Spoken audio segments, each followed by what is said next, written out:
tulizungumza kidogo, lakini kwa masuala ya takwimu na wewe inasemekana ni mtakwimu mstaafu. Sasa kuna hii inayosemwa, sio ni kweli ama ilikoje, kwamba wanaume wanaondoka duniani mapema kuliko wanawake, na kiidadi ikoje? Karibu sana mchungaji. Asante sana. Hili ni demographic fact.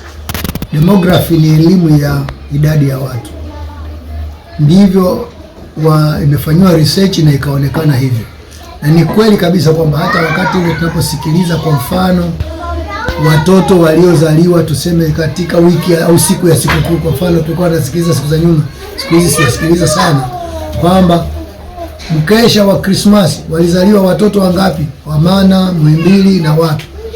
Ukisikiliza idadi ya watoto waliozaliwa siku ule, utakuta watoto wa kiume ni wengi kuliko wanawake.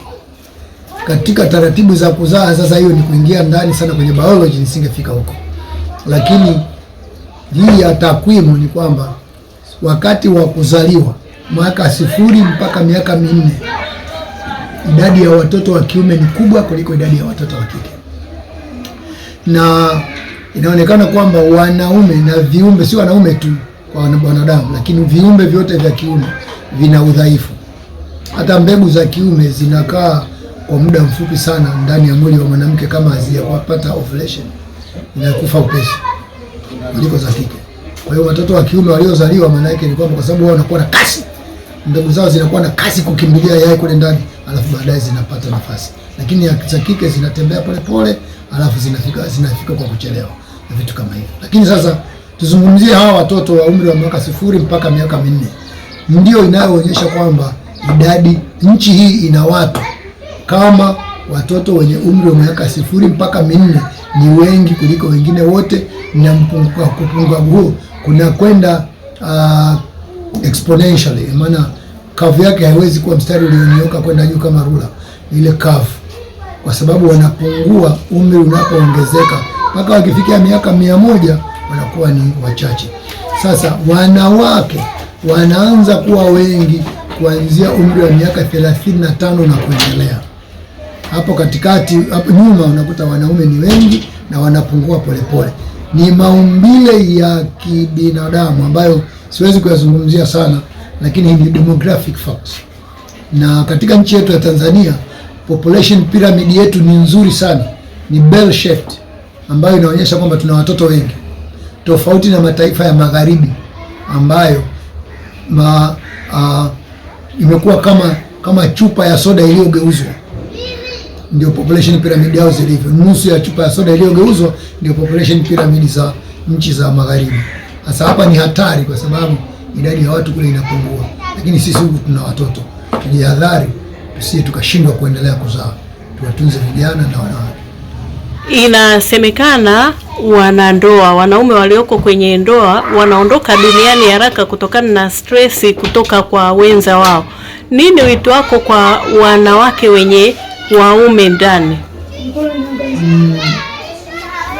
Sina takwimu za hilo, ingawa linasemwa kwamba wanaume wanakufa, lakini sababu sana sio stress. Naweza kusema sababu kama ingekuwa ni stress, labda stress ni kitu ambacho kinatokana na tabia ya maisha, namna fulani mtu anavyoendesha maisha yake.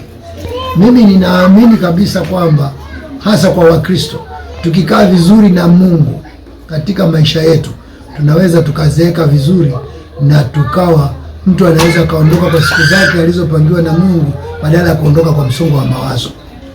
Sasa watu wengine wanaweza kuwa hivyo kwa sababu kama hana Mungu, au tunavyomwamini katika makanisa ya Kipentekoste, utamkuta huyo mtu kama akitofautiana na mwenzake, badala ya kutafuta suluhu kwa amani, anaondoka na kwenda kutafuta vitu vingine vya kumsaidia.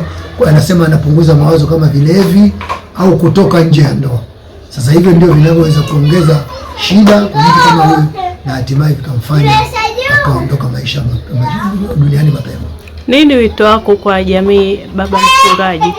Mimi kama mchungaji wa Pentecost, na mimi ni mwinjilisti, jambo la msingi na lenye maana ni wokovu wa wanaume. Katika nchi yetu, sio Tanzania tu, lakini takwimu za kidunia zinaonyesha kwamba uwiano ndani ya kanisa kuna wanawake 7 kwa wanaume 3. Idadi kubwa ya wanaume hawapo kanisani, na ndio maana unakuta hao wanaume walioko nje ndio wanakumbwa na mkusongo wa mawazo na maangamizi kwa urahisi. Mimi natoa wito kwa kanisa, tuwakimbilie wanaume wenzetu walioko nje ya kanisa, tuwatafute wanaume waokoke, na hasa vijana waokoke. Sina maana kwamba wazee wasiokoke, mimi ni mzee na nataka wazee wenzangu waokoke sana, lakini vijana wakiokoka pia ni jambo bora sana. Watafute vijana waokoke, wazee waokoke, hii gap ipungue, tutoke kwenye 7 kwa 3 tufike angalau, hata kama hatukufika 5 kwa 5, lakini ipungue zaidi hapo.